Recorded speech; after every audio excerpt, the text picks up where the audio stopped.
You need to stop shagging sheep and get better at Pokemon.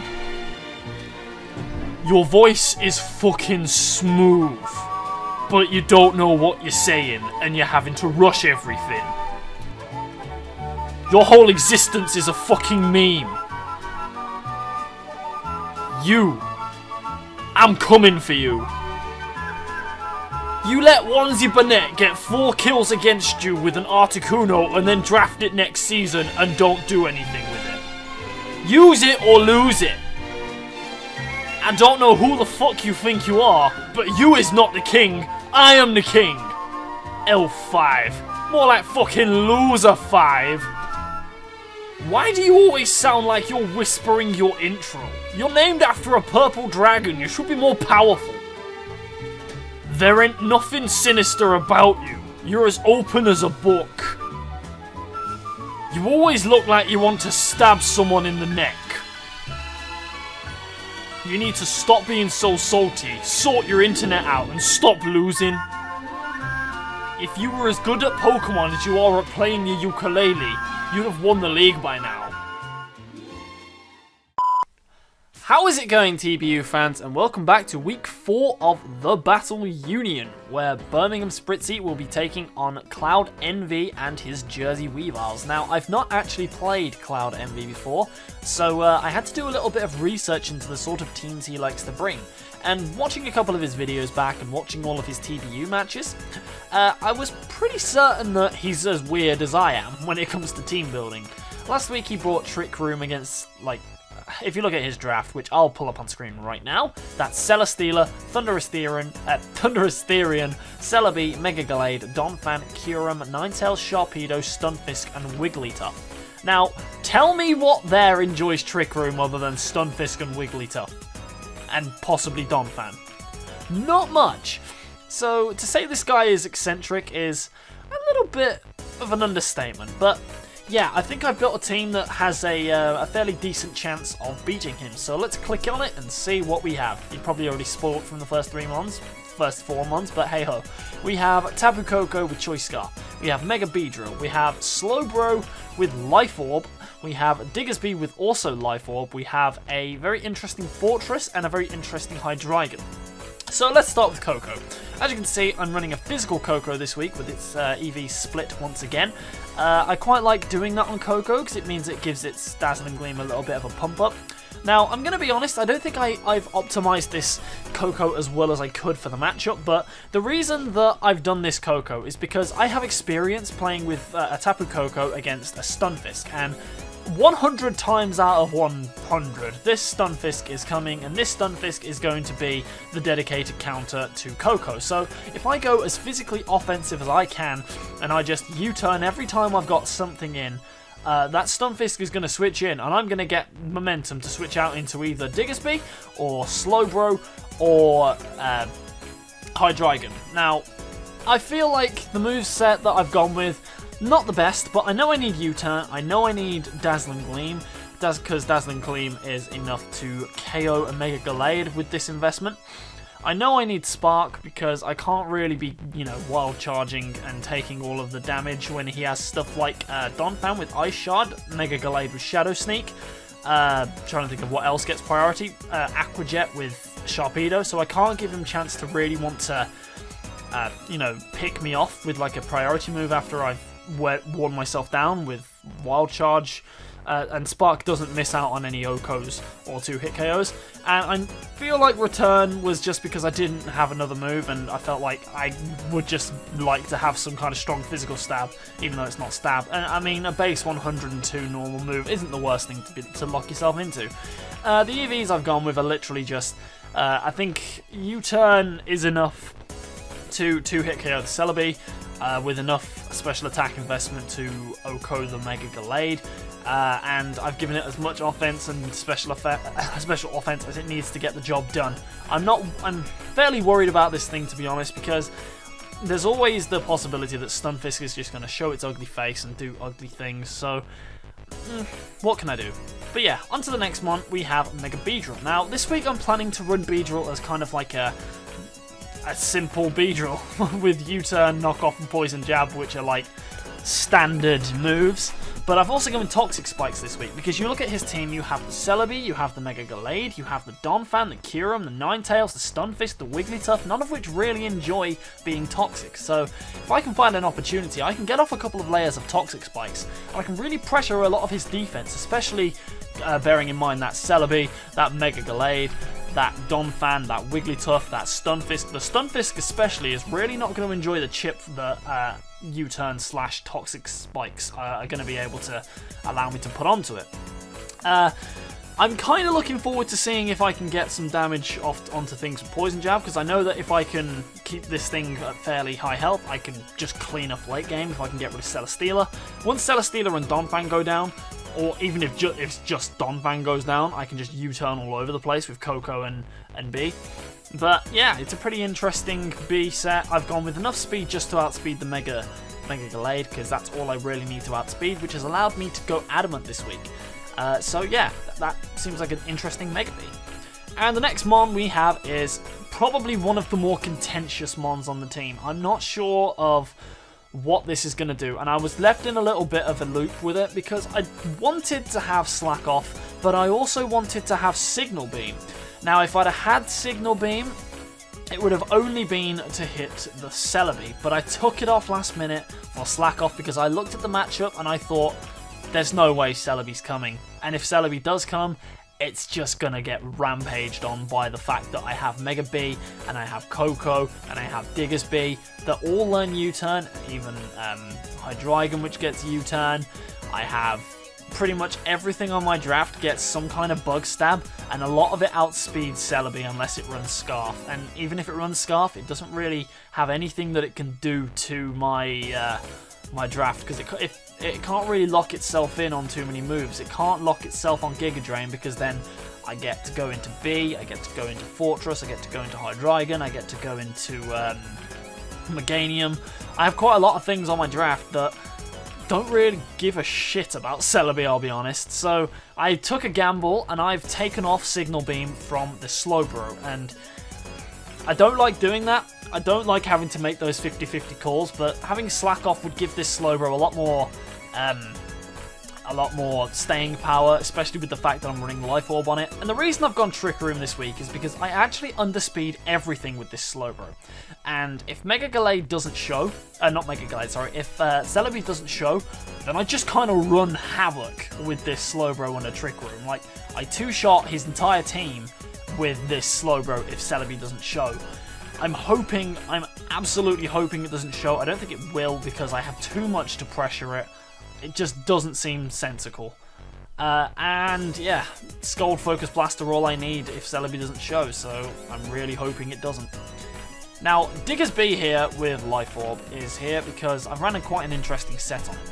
I've actually gone with just enough speed to outspeed a Celesteela outside of Trick Room, but underspeed everything else, apart from the Donphan and the Stunfisk, which can't do too much to me anyway. I've got enough speed just to like underspeed all of his offense, but outspeed all of his defense, and I thought that was quite a clever move on my part. I actually outspeed Celesteela by 3 points, so if it's tried to speed creep and put itself at 83, I outspeed it still. I think that's quite clever on my part, but hey-ho, I'm going to blow my own trumpet. I've gone with Return, Earthquake, Fire Punch, Quick Attack. Quick Attack because look at the amount of priority stab he has here. He has like Aqua Jet, he has the Shadow Sneak, he has stuff like the Ice Shot on Donphan. He has quite a lot of priority that could really screw my my offense over, so it would be quite nice to be able to bop some of that with my own under a Trick Room or something. But the combination of Earthquake, Fire Punch and Return just decimates his team. I need to keep Diggersby around because it's going to put in a huge shift. Now, the next one I have... Now, if you look at the team name, I'm going to go back. It says Review Fortress, because I'm not sure of whether this Fortress is actually the right set to bring or not. I'll be honest. I don't know if it is or not, but I feel like it can do work. And the reason that I feel like it can do work is because I've gone with 132 HP with 252 special attack modest with Volt Switch and Giga Drain as its attacking moves. Now, the reason I've gone with that is because I'm trying to think of a way to explain this. It's quite an awkward conundrum because I built a lot of this team keeping Thundurus, Therian and Celesteela in mind. Now, I realised that also Donphan. Those three were the three I was really worried about. Celesteela, Donphan, and Thundurus Therian. Thundurus Therian, in particular, runs havoc through my entire draft. Like, it just gets its phallus out and just inserts it and won't let go. And I was very worried about that Thundurus being there, because if it was, then this guy can do nothing. Like, it can do absolutely nothing because it will do nothing, no damage to the Thundurus, and I would just be able to, I'd just let it set up and do whatever the hell it wanted. But, on the off chance that it doesn't come, this thing is able to Giga Drain and two-shot a an offensive Donphan, which is what I kind of believe is going to come here. Or at least a physically defensive one to deal with my Mega Beedrill, because Hydreigon's just going to rip through it regardless, and it can't do anything in return apart from Ice Shard or Superpower, and Superpower doesn't seem like a clever bring here. I feel like he has to go physically defensive to take hits from Diggersby, to take hits from Mega Beedrill repeatedly, to take hits from a physical Koko. I'm not sure that specially defensive Donphan was the bring here. So this Giga Drain, I would be able to outspeed it with the Speed EVs, I'd be able to smack it with the Giga Drain, and I can Volt Switch out on anything else that you know, wants to try and switch in on me. It's an interesting time. It's an interesting set. I've also got Rapid Spin and Stealth Rock. But yeah, this Fortress gave me a bit of anxiety bringing it. I like Special Fortress, it has an interesting special move pool, but I wasn't sure it was the right choice here, but I'm hoping it can do work. Now this Hydreigon, once again, was built in mind for a Scarf Thundurus, because I needed something that could at least surprise it and take a hit that might not have been able to otherwise, and Scarf Thundurus' Focus Blast does not kill a Hydreigon at full health. I would then be able to respond with a Dragon Pulse / Dark Pulse of my own, or Roost Up, and then if I'd worked out it was Scarfed, I'd be able to go into then Beedrill, who would take nothing from a Focus Blast, and I could just gain offensive momentum this way. Hydreigon here, it's also quite nice against Celesteela with Air Slashes. It switches into that quite nicely and can outlast it because of Roost.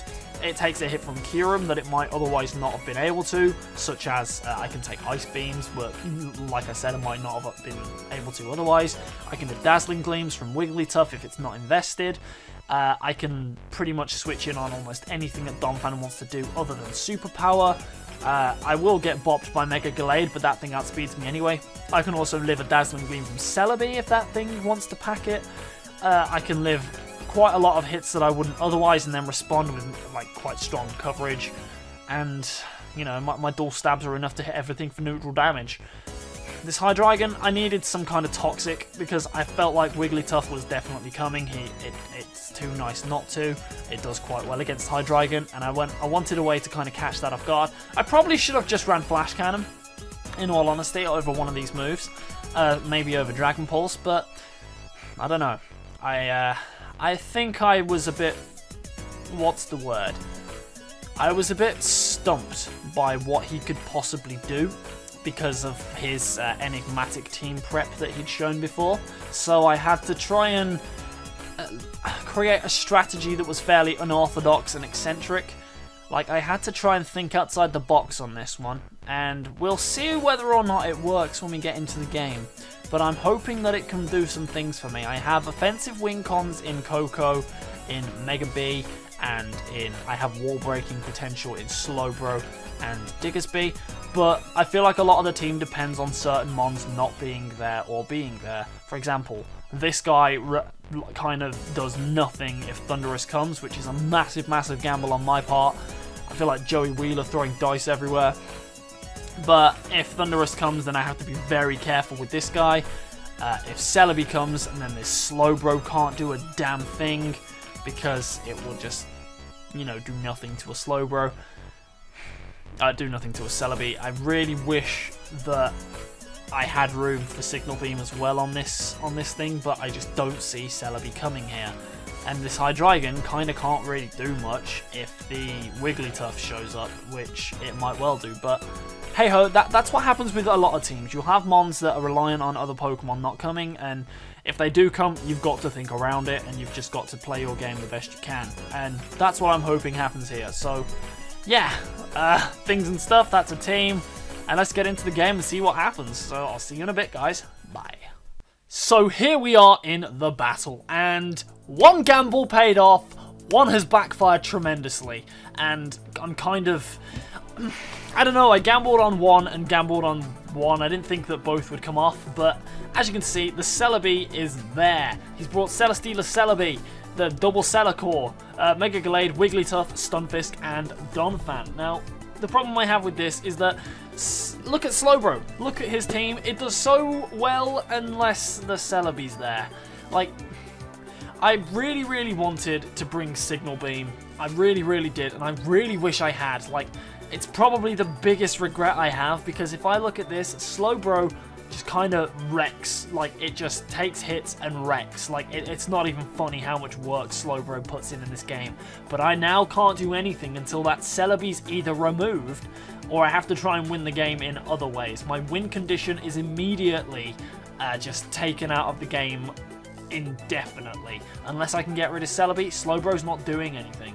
Now, the other mons I really have to look out for, obviously I'm going to have to be very careful of that Mega Gallade, because I don't really have a switch in. But I do have a lot of mons that are faster than it naturally. I do have a lot of mons that are capable of hitting it hard, like Mega Beedrill, like Coco can smack it hard, like Diggersby smacks it hard, so does Slowbro. I'm also a bit unsure of what the Wiggly is trying to do. I'm not sure what that thing's actually supposed to be doing here this game. I'm not really sure on what it's going to have, but I know that because it is here, it's going to have prepped for me. So its moveset's probably going to consist of something of like Dazzling Gleam, Fire Blast, maybe Thunderbolt for Slowbro. It might even be a 4 attacks Wigglytuff, and if that's the case, I might be in for a bit of a problem, because Hydreigon's kind of just Wigglytuff fodder. I don't know, it feels like the way I prepped, I didn't really leave room for a lot of what do you call it, a lot of, I can't even use my words. I didn't leave a lot of wiggle room, for want of a better term. For God's sake, every time that Hydreigon's out, Wigglytuff is a free switch. So, maybe a bit of misprep on my part, a little bit of misprep on my part. In fact, a lot of misprep on my part. I can point to my prep this week and say that it's not really helped me out, but if we can play our hardest, then we certainly have a chance, because we have a lot of offensive pressure against this team, and hopefully if we can put it to good use, we can pick up a win here. Like, if Celesteela goes down and Celebi go down, I think we've got this game in the bag. So, without further ado, let's get into this match and see what happens when Birmingham Spritzees, who are 2-on-1, took on a fellow 2-on-1 team in the Jersey Weaviles. Now, before anything else, I'm going to do what I should have been doing in the past few weeks, and by doing that, there we are. I've got to stop doing that on camera, it's so bad. But yeah, Opin is challenging us. Good luck, Cloud. Yeah, he's going to lead off with Cecilia, because it's breaking my goddamn heart. And I said to myself, I'm immediately going to lead with Coco, because if I don't, then, like, if I do, I can just click U-turn on whatever's there. This thing's obviously not going to be wanting to take like an electric move really early on, so it's going to confirm to me which one his dedicated switch is, but I kind of already knew that. It had to be the Stunfisk. Stunfisk is only here to switch into Coco, let's be honest. And that U-turn shows that this thing is it's quite defensive. Like, I wish I could have ran like Choice Band, because then I could have 3-shotted it, but it does allow me to have a nice free switch into Big Nasty and the base drop. So Diggersby's going to come in here, and I'm going to click return here. I think I click return here because I wanted to gauge, no, it might have been Fire Punch, I'm not sure. No, I am going to click return, and it's going to do a hefty chunk to this Donphan. That's more than a 2-hit KO. That's a very good chunk of damage, and he knows that he now can't take a hit from me. Like, he can't take a hit from me in the slightest. He's going to now pull a double back into Celesteela, and I went for quick attack there. And the reason I went for quick attack there was I was kind of worried he was going to go for an Ice Shard and try and get some like passive damage on me. But yeah, this is one of the biggest misplays I make, and I go for Fire Punch here, and I crit him through his Ockerberry, and I burn him, but this is probably the biggest misplay I make in the entire game, and it's gonna come back to haunt me. I'm gonna be honest, it's gonna come back and haunt me, because he's gonna go for Giga Drain, he's gonna get all of that health back, like put him way back above half. It's going to take burn damage, but it's not really going to matter too much. But I've let my Diggersby take massive unnecessary damage there. Like, I did not need that amount of damage on Diggersby. I am going to take out the Celesteela, which is always a nice thing. But I am going to leave Diggersby at a ridiculously low amount of health. So I have one hit left in me. One hit. And he's just going to go out into the Mega Gallade. And he's going to be able to Mega Evolve free. But the reason why that was such a massive thing is because Diggersby outsped a lot of this team that he brought. And I allowed it to take a Giga Drain for absolutely no reason when I had the freest of switches into Hydreigon. Like, obviously I didn't know what that Celesteela was doing, but it couldn't have legally had Hidden Power Fighting or Hidden Power Ice, because they require 4 IVs that are not at 31. So, it couldn't really have hit me with too much. Like, Celesteela... Hydreigon was an easy switch there. I had momentum of the game. I might as well have just done it. But instead, I got silly and I decided to go for a Fire Punch on a Mon that carries a plethora of grass moves.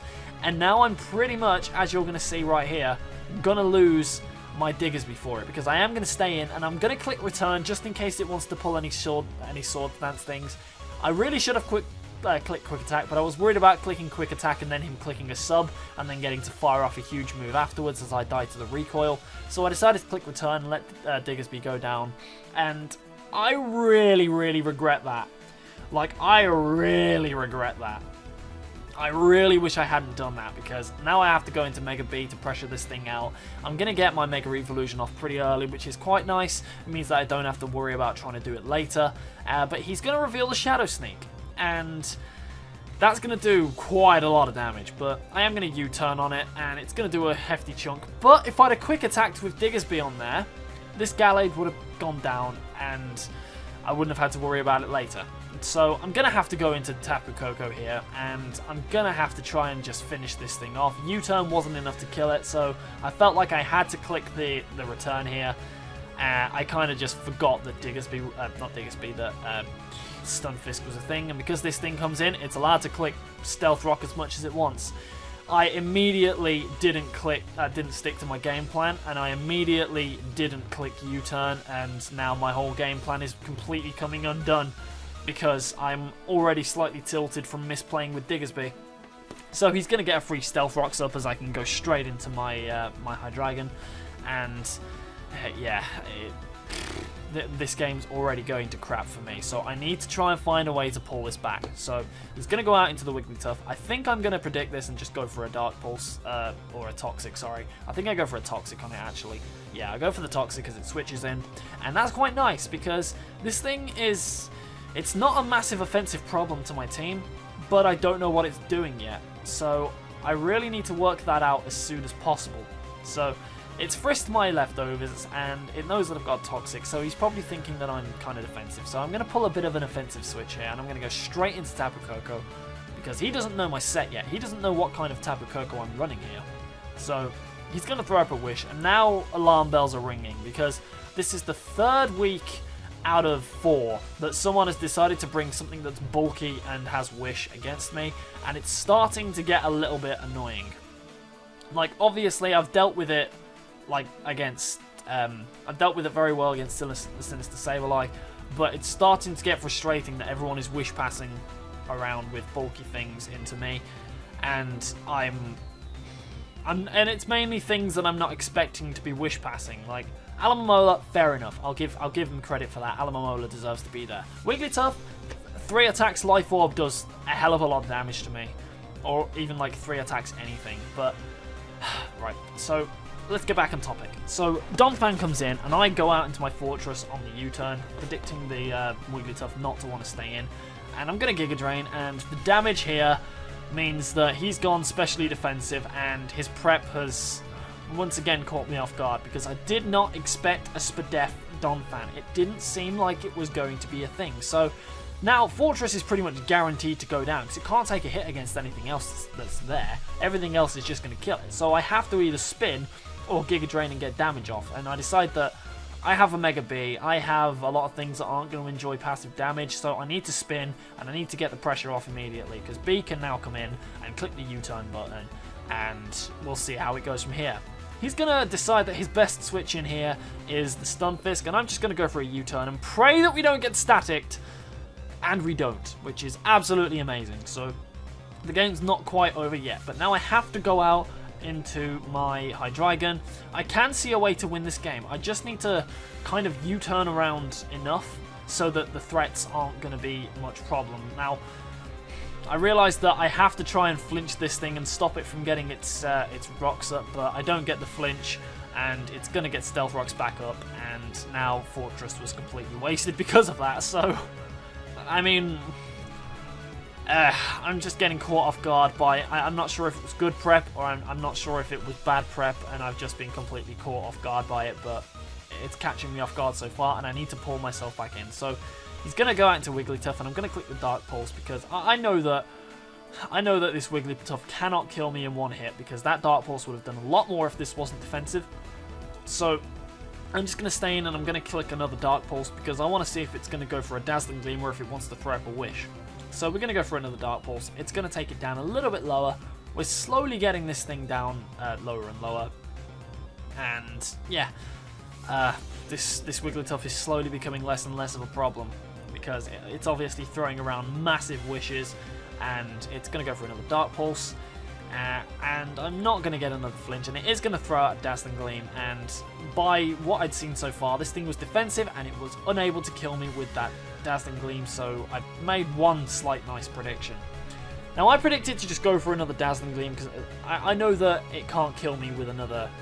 I know I can't kill it with another Dark Pulse from here. It's not quite in range. I don't really want to have to risk it, so I'm going to pull it out a switch, and I'm going to go out into...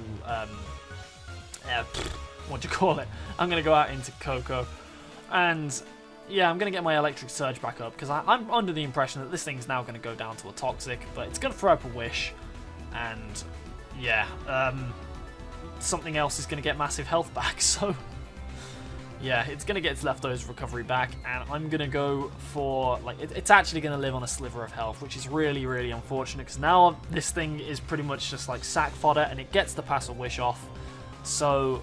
yeah, he's going to go out into the Donphan as I go for a Dazzling Gleam, thinking, oh, maybe if this is a physically defensive Donphan still. No, that does way too much. Like, that does way too little. That should have done a lot more, because I am invested into it, and it's going to get a massive Wish back. And now I'm like, okay, I have to go into Slowbro, because that's my only answer left. But because I don't have Signal Beam, because I really didn't expect the Celebi to be here, I expected it to be a Thunderous. Like... Celebi is completely free to come in, and there's absolutely nothing I can do to stop it. Like, I have to go for an attacking move here, because I can't just predict the Celebi to come in, because I don't know what it is. I can't just pull a switch out into Coco there, because that would be ridiculous. Why would I switch into Coco on a Donphan? But Slowbro is going to pick up a kill on this Wigglytuff that's being used for sack fodder, which it really shouldn't have been around to do, because it should have died to the Toxic. Oh. Yeah, he's going to go into the Celebi now, and I'm like, okay, so... I have to let Slowbro go here. I have nothing to switch into this thing. I don't know what its set is. It outspeeds me because I have Hydreigon, and Hydreigon is naturally slower, so it's used Giga Drain. I know I outspeed it with B. I have to then go into B and go for a U-turn, and he's gonna decide to save the Celebi, and he's gonna go out into the Stunfisk. So I'm gonna fire off another U-turn, and that thing is definitely gonna go down to this one. Like, I don't even care. It's gonna go down. And Mega B is going to pick up yet another kill, which is really nice. I like being able to kill things with bees because, you know, Nicolas Cage is proud of me. But Tapu Koko is going to come back in, and he pretty much has a free switch into whatever he chooses to go into. He can go into the Donphan, he can go into the Celebi, or you can go out into whatever he wants. But because the Donphan's around, it's pretty much game over for me. All I have left here is Hydreigon, who's on like no health, Mega B, who's gonna have to switch in and take Stealth Rocks damage. So I decided to just kind of play around a little bit and see if I can maybe maneuver myself into a position where I can maybe take out the Donphan. I lived the Stealth Rocks damage on 1 health, and he's going for Earthquake, so I'm thinking maybe if he decides to predict me I can do something, but I'm gonna pull another switch, a hard switch back out into Coco, because I know I can take an Ice Shard and I can, you know, smack it with a Return or something. But at this point the game's over. All he has to do is click Ice Shard and he wins. So he's going to ice shard me here. And as you can see, it's not going to do too much. But I am going to be able to live another one. And I'm going to be able to fire off a return. But that's the game. That's the game. I have no way of beating this from here. The return's not going to do enough to take it out. And he's just going to ice shard his way to victory. So yeah, that's going to be a 3-0 loss for us. And I'm going to be honest, like, I'm not as disappointed from it as I should be. I sound a lot more disappointed in game, but that's because I use these commentaries half as a way to, you know, get the battle done and have some kind of narration to do, and half as a way of self-analysis and reflection. And I've started doing this a lot more in my games, but I realised that I need to make myself a lot more aware of where I'm going wrong rather than just getting annoyed at it. I need to learn from these mistakes, and I feel like now that I'm in a position where I'm losing games like these and I'm playing matches, I'm in a position where I'm actually learning and I'm getting better as a Pokemon battler slash trainer or slash whatever you want to call us. But yeah, I can say to Cloud that while I don't understand all of your thought processes, I really don't understand why there was no Thunderous. I really don't understand why Celebi showed its ugly mug. But I respect your decision, and I've been caught off guard by... Yeah, I've been caught off guard by your decisions, and you've completely outclassed me with your prep. I will say that my biggest mistake in this game was sacking Diggersby, because Diggersby outsped Stunfisk, Wigglytuff, Donphan, Celesteela, and hit them all for massive damage. It also had quick attack to deal damage, like on the revenge to the Mega Gallade. Diggersby was a huge player, and I made a very, very bad mistake by letting it go. What I should have done was played it safe because I had the early momentum. I made a big mistake like that and sacrificed Diggersby for Celesteela, and it wasn't worth it in my opinion, because Diggersby was my massive wall breaker who was going to destroy him, like literally rip his team to shreds. But I've learnt from that, and I'm going to learn in the future that I can't make stupid plays like that.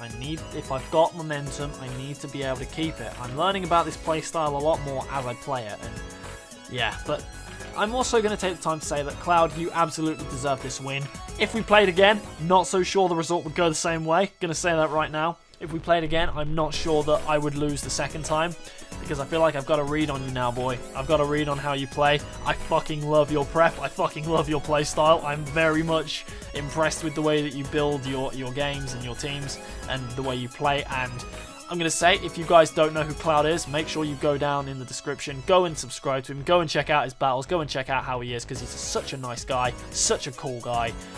Just, yeah, go and give him all the love and attention that he needs and deserves, and you'll understand why I'm so downhearted but also excited that I lost this game, because I'm rambling a lot now, but I need to get this out. I feel like this loss has made me a better player.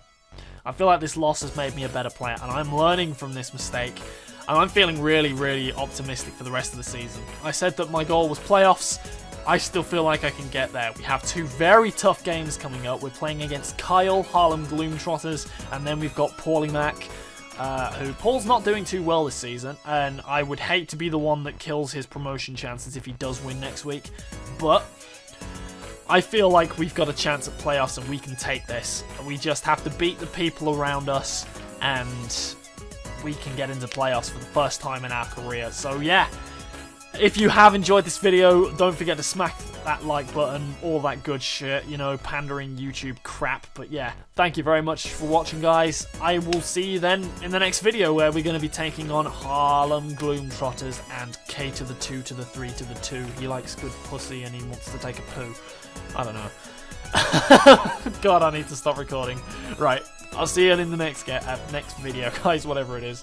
See you later, guys. Bye-bye.